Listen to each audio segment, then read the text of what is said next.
sahabat suara dengar udara, sahabat Maya, berjumpa lagi dengan Leonardo Paride or Friendly. Kembali kita membahas tentang kesuksesan. Talk about success. Beberapa waktu yang lalu, Leo pernah menyampaikan di akun yang lama tentang kesuksesan. Kesuksesan adalah ketika kita mencapai apa yang kita harapkan. Ketika kita mencapai sesuatu yang kita inginkan. Itu adalah kesuksesan. Ketika kita survei, kembali kita mensurvei ke masyarakat luas, kesuksesan itu ketika mereka mencapai jabatan atau juga kekayaan, harta yang melimpah. Sehingga kembali banyak yang salah memaknai atau mempergunakan tentang kekuatan tersebut. False to use the power. Much reality of society.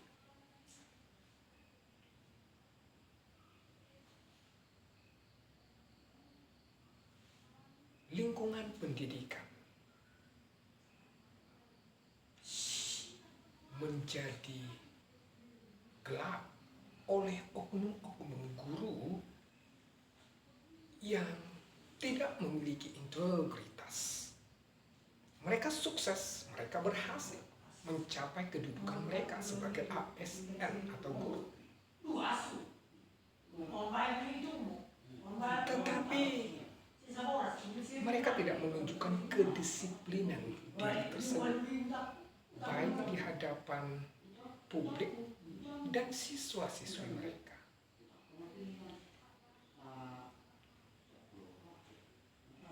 Sehingga banyak anak-anak yang cita-cita mereka akhirnya diterkam oleh singa-singa. Mereka akhirnya putus pengharapan. Karena apa? Karena otoritas kekuatan keajaiban dosa.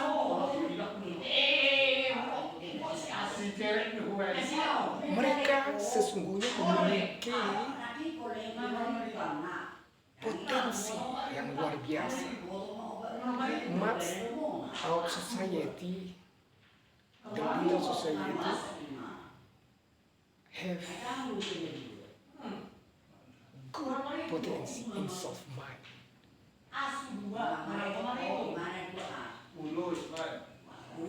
Sehingga sekolah itu tidak memiliki arti apa-apa. Kenapa? Karena ada oknum-oknum yang berkekuatan yang mencemari hal tersebut. Hal tersebut terjadi karena yang pertama, karena adanya dengki atau iri sosial tersebut. Beberapa waktu yang lalu saya bercerita tentang kisah seorang anak yatim piatu, seorang wanita yang memiliki kepintaran yang luar biasa, tetapi dia tidak memiliki finance atau keuangan untuk bersekolah, sehingga dia memanjat tembok sekolah dan dia mengintip dan belajar diam-diam. Dia tidak memiliki ayah dan ibu dan diketahui oleh yayasan tersebut. Dan singkat cerita, dia menerima hal yang sungguh sangat menyedihkan dari direktur utama di sekolah tersebut atau kepala sekolah tersebut, sehingga dia akhirnya meninggal dunia karena pelecehan yang dia derita. Dan kasusnya ditutup karena mereka adalah masyarakat kecil yang tidak berdaya, tetapi memiliki kecerdasan yang luar biasa.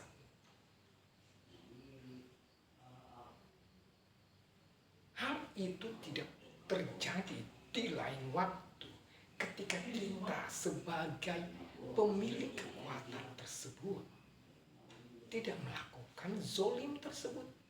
Karena masyarakat banyak, karena dia memiliki kekayaan.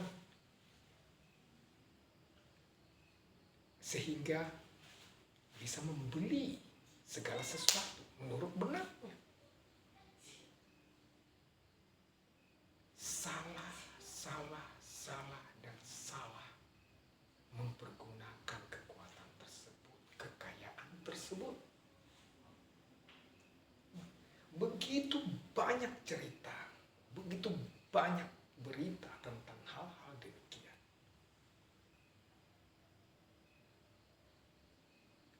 Kalau akhir katanya dibilang over on the top to himself above all miracles, yang berakhir karena sebenarnya mereka tahu jawaban itu, tapi mereka sengaja untuk melakukan zolim tersebut, sehingga kaum muda putus pengharapan. Suatu hari ada seorang anak, saya bertanya kepadanya, "Nak, cita-cita kamu apa?" Dia menjawab, "Pengemis." Wow, sungguh sangat menyedihkan. Seorang anak kecil bercita-cita menjadi pengemis.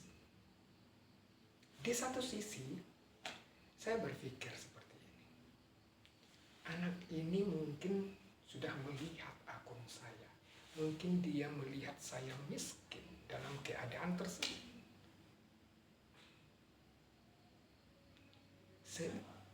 Sedangkan om ini atau paman ini memiliki kecerdasan dalam pikirannya dan dia memiliki banyak potensi dalam dirinya, tetapi dia kere. Mungkin di satu sisi saya menebak itu dalam benak anak tersebut, sehingga dia menjawab cita-citanya menjadi seorang pengemis. Sungguh sangat menyedihkan bagi orang tuanya dan lingkungan pendidikan dan pemerintah, sehingga dia membuat cita-citanya seperti itu. Mengapa? Yang pertama, karena ada dengki tersebut.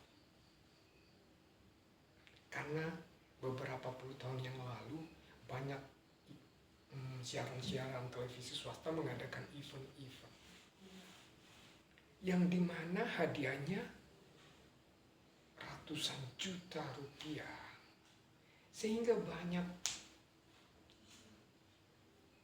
orang menjadi psikopat. Mengobati hal-hal tersebut itu harus memiliki kerelaan diri, seperti bilangan-bilangan tersebut yang dikali dengan berapa dirinya. Saya ulangi, akhirnya over on the top.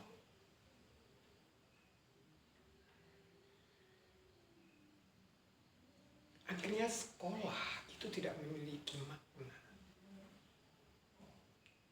Karena banyak anak-anak dia bersekolah karena ingin mencapai cita-citanya, menjadi orang yang sukses.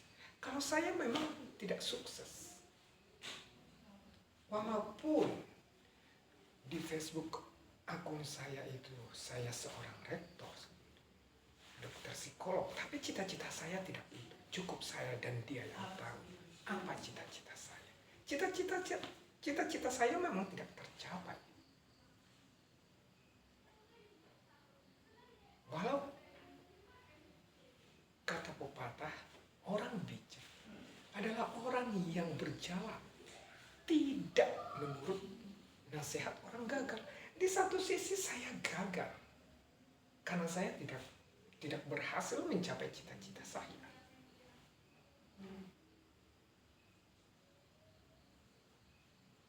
Karena cita-cita saya, ya dia cukup hanya dia yang tahu apa cita-cita saya.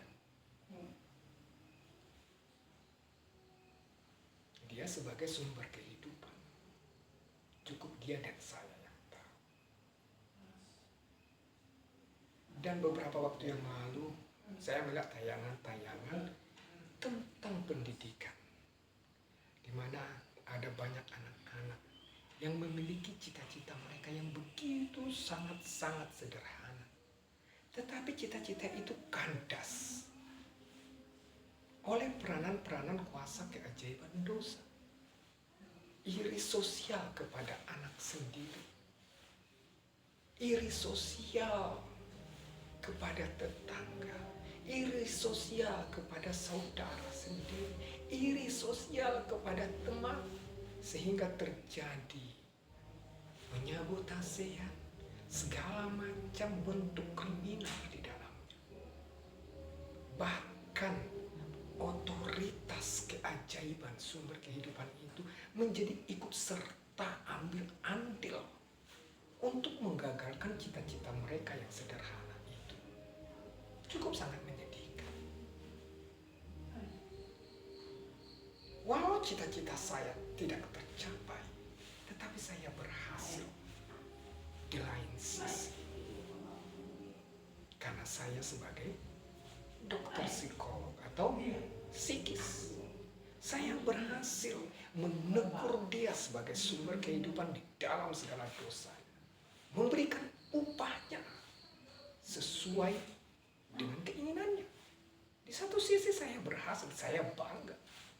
Walau di satu sisi lain saya tidak berhasil mencapai cita-cita saya. Cita-cita saya memang tidak menjadi dokter psikolog. Cita-cita saya tidak menjadi pengusaha.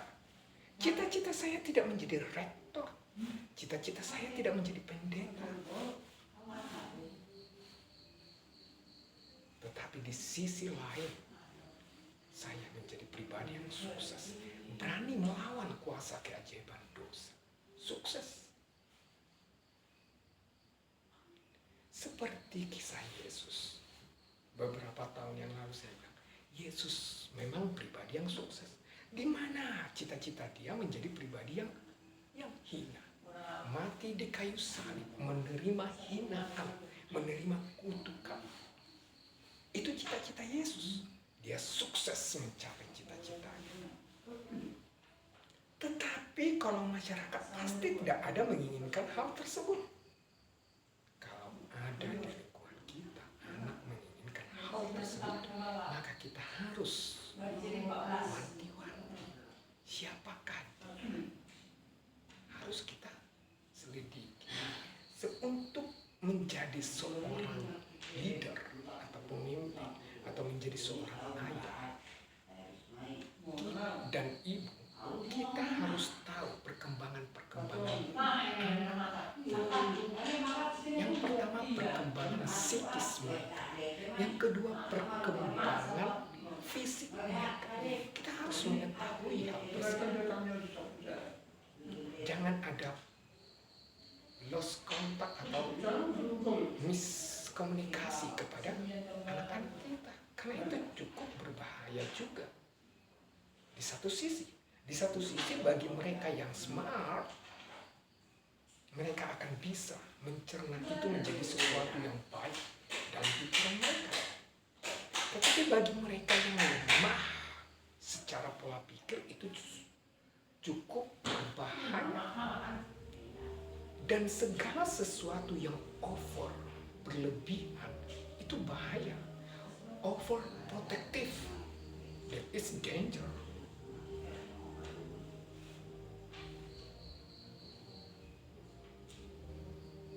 Not give us protect, that is danger.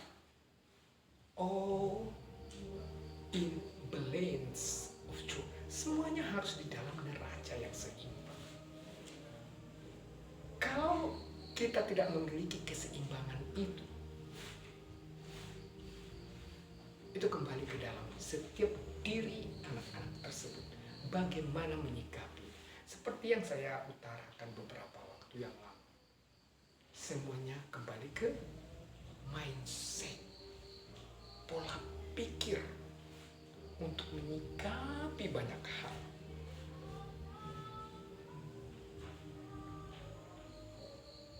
Seorang dokter, dia kuliah tinggi-tinggi sehingga dia mencapai S2 Starta 2. sebagai dokter spesialis. Tetapi ilmu medisnya disabotase oleh kuasa keajaiban dosa. Atau bisa kita bilang ilmu perdukunan. Sehingga pendidikan yang ia terima, sehingga sekolah yang berpuluh-puluh tahun yang ia jalani sia-sia, kandas. Karena dunia ini masih penuh dengan hal-hal mistis. Seperti firman Tuhan berkata seperti ini, peperanganmu bukan melawan darah dan daging, tetapi melawan roh. Mengapa terjadinya peperangan darah dan daging? Kaum wanita dan pria yang telah memiliki anak dari rahim sang istri mereka tahu jawaban itu. Karena disebabkan hal pertama tersebut, akhirnya peperangan mereka melawan darah dan daging. Ketika kaum Hawa melahirkan anak, saat itu si Adam menjadi pribadi yang selalu bertarung dengan darah dan daging. Di dalam kebenaran, tetapi di dalam dosa. Akhirnya anak mereka yang selalu bertarung, di dalam darah dan daging. Sedangkan ayahnya sang Adam santai, menikmati hidup, menjadi seperti seorang anak sultan yang duduk di tahta kerajaan dengan segala kemewahan, dengan segala kedamaian yang ia miliki di dalam jasmani. Sedangkan anak mereka selalu bertarung dalam darah dan daging. Karena apa? Otoritas sang Adam tadi sudah terjual kepada sang istri dan sang anak. Di satu sisi Herodes dibenarkan karena dia melakukan pembunuhan terhadap bayi-bayi. Karena apa? Karena di satu sisi Herodes tahu bahwasanya bayi itu bukan bayi awam, tetapi sosok sukma sang pria yang menghamili sang wanita. Dengan ilmu mistis, dengan demikian sang pria menjadi awet muda. Itu di dunia mistis.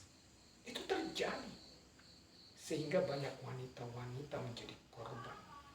Korban keganasan.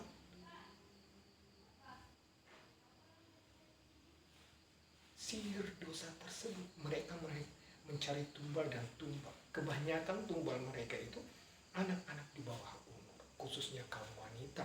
Agar mereka menjadi awet muda. Di satu sisi ilmu keajaiban dosa, di satu sisi lagi keajaiban sucinya. Jika mereka hidup di dalam kebenaran, mereka tetap awet muda. Tetapi karena dunia ini penuh dengan kekuatan dosa, akhirnya hal tersebut terbalik. False mirror, to be false mirror, cause sign miracles.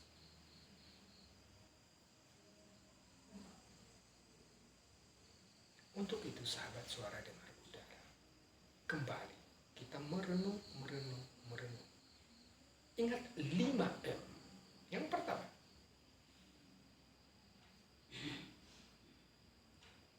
melihat. Yang kedua, merasakan. Yang ketiga, menimbang. Yang keempat, memikirkan. Yang kelima, menindakkan. Setelah kita melihat segalanya, baru kita tindakan. Hal-hal apa yang harus kita tindakan. Untuk itu, sahabat suara dengar udara, sampai jumpa di lain session. Pastinya bersama Leonardo Parede of Didi. See you.